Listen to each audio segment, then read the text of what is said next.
अस्सलामु अलैकुम वरहमतुल्लाहि वबरकातुहू। मैं हूँ कारी मुख्तार, आप सबका अपने यूट्यूब चैनल पर खैर मकदम करता हूँ।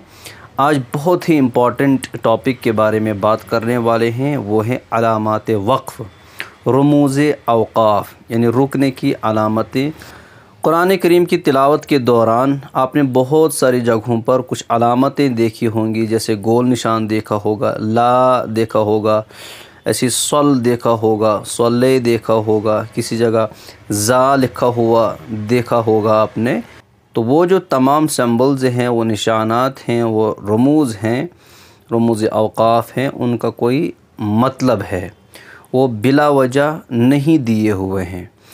तो जो भी लोग कुरान करीम की तिलावत करते हैं या कुरान करीम पढ़ते हैं, उन्हें ये जानना निहायत ज़रूरी है कि किस अलामत पर, किस निशान पर हमें कैसे रुकना है, रुक सकते हैं या नहीं रुक सकते हैं, अगर रुकेंगे तो क्या शराइत है, ना रुकेंगे तो उनके लिए क्या शराइत है। तो चलिए हम शुरू करते हैं आज का सबक, अलामात वक्फ़।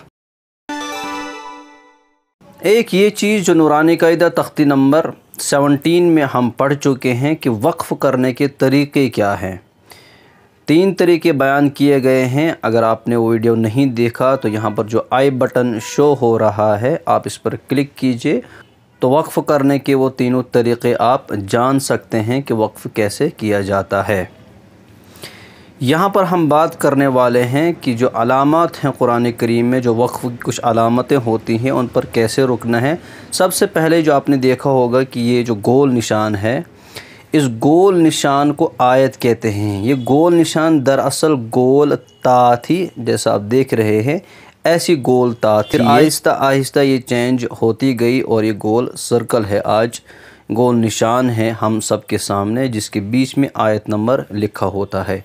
इस सर्कल का मतलब होता है आयत यानी निशानी, और ये वहाँ पर लिखा जाता है जहाँ पर जुमला कंप्लीट हो जाता है, एक सेंटेंस कंप्लीट हो जाता है, तभी इसे कहा जाता है वक्फ़े ताम, यानी जहाँ पर सेंटेंस कंप्लीट हो जाता है। अगर आप सूरह फातिहा की बात करेंगे, जैसे आप पढ़ते हैं अल्हम्दुलिल्लाहि रब्बिल आलमीन, तमाम तारीफ़ें उस अल्लाह तबारक व तआला के लिए हैं जो तमाम आलमीन का पालने वाला है। तो यहाँ पर बात कंप्लीट हो गई, इसलिए यहाँ पर एक गोल निशान आ गया। कुरान करीम में कितनी ही जगह आप ये निशान देखते हैं, उन तमाम निशानों का मतलब होता है वक्फ़े ताम, यानी यहाँ पर बात कंप्लीट हो गई और यहाँ पर आप रुक सकते हैं। दूसरा जो निशान है, ये मीम जो आप देख रहे हैं, इस मीम का मतलब होता है वक्फ़े लाजिम। वक्फ़े लाजिम यानी इस मीम के निशान पर रुकना ज़रूरी है। अगर आप इस पर नहीं रुकते हैं, इस पर आप सांस नहीं तोड़ते हैं, वक्फ़ नहीं करते हैं, अपनी आवाज़ को नहीं रोकते हैं, तो एहतमाल है इस बात का कि मीनिंग ख़राब हो जाए। मैं आपको एक मिसाल देता हूँ। उर्दू में एक सेंटेंस इस्तेमाल किया जाता है, उठो मत बैठो। तो जब हम उठो लिखेंगे, उसके बाद कॉमा डालेंगे, उठो मत बैठो, उठो मत बैठो। इसका मतलब ये हुआ कि आप उठ जाइए, बैठना नहीं है। लेकिन अगर आप इसी को उठो पर नहीं आप रुकेंगे, आप कहेंगे उठो मत बैठो, उठो मत बैठो, तो इसका मतलब ये हुआ कि आप बैठ जाओ, उठो मत, बिल्कुल उल्टा हो जाएगा। ऐसे ही वक्फ़े लाजिम पर भी हो सकता है अगर आप उस पर नहीं रुकेंगे, लिहाजा उस पर रुकना ज़रूरी है, ज़रूरी रुकना चाहिए। चलिए कुरान मजीद की एक मिसाल लेते हैं। सूरह नूह में अल्लाह तबारक व तआला फरमाते हैं, आयत नंबर 4 में, आयत का टुकड़ा मैं तिलावत करता हूँ, इन्ना अजलल्लाहि इज़ा जाअ ला युअख्खर। जैसे आप देख रहे हैं, बेशक अल्लाह तबारक व तआला अजलल्लाहि इज़ा जाअ ला युअख्खर, जब अल्लाह ताला जो मोहलत दे देता है, वो मोहलत जब कंप्लीट हो जाती है, ला युअख्खर, फिर अल्लाह ताला उसमें ताख़ीर नहीं फरमाते हैं। उसके बाद क्या फरमाते हैं अल्लाह ताला, लव कुंतुम तालमून, काश तुम जानते। तीसरी जो अलामत आप देख रहे हैं जीम, इस जीम का मतलब ये होता है कि ये यहाँ पर रुकना जायज़ है, ये वक्फ़े जायज़ की अलामत है। अगर आप रुकना चाहें तो आप रुक सकते हैं, लेकिन अगर आप कंटिन्यू करना चाहिए तो आपको कंटिन्यू करने की भी इजाज़त है। एक और अलामत आप देख रहे हैं तौ। इस तौ का मतलब ये होता है वक्फ़े मुतलक। यहाँ पर आपको रुकना ज़्यादा बेहतर है, और अगर आप रुकना नहीं चाहते हैं तो आप ना भी रुकें, लेकिन रुकना बेहतर है। अब इस वक्फ़ का मतलब ये होता है कि चले ठीक है, बात तो कंप्लीट हो गई, लेकिन जो कहने वाला है वो और भी कुछ कहना चाहता है, मज़ीद कुछ कहना चाहता है। मिसाल ऐसे ले लीजिए कि उस्ताद आया और कुर्सी पर बैठा और सबक पढ़ाना शुरू किया। अब जब आए उस्ताद आया, कुर्सी पर बैठा, यहाँ पर रुका मैं, इसका मतलब मैं और भी कुछ कहना चाहता हूँ, और सबक पढ़ाया।